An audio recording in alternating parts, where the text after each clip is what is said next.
केंद्र सरकार द्वारा जातिगत जनगणना कराना एक महत्वपूर्ण फैसला है। सभी को इसका स्वागत करना चाहिए। शमिक भट्टाचार्य।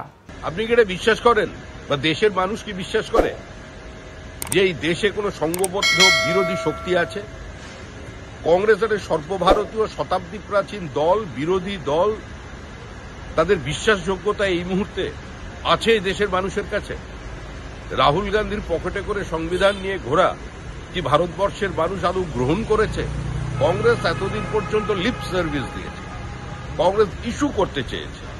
কংগ্রেসের রাজনীতি বিভাজনের রাজনীতি, হরিজন গিরিজন বনবাসী আদিবাসীর নামে সমাজকে ভেঙে টুকরো করার রাজনীতি ছিল। কিন্তু বিজেপি যে কাস্টের ভিত্তি করে যে জনগণনা, জাতিভিত্তিক জনগণনা, কে কি অবস্থায় আছেন, এসসি এসটি ওবিসিরা কি অবস্থায় আছে সেটা বোঝা যাবে।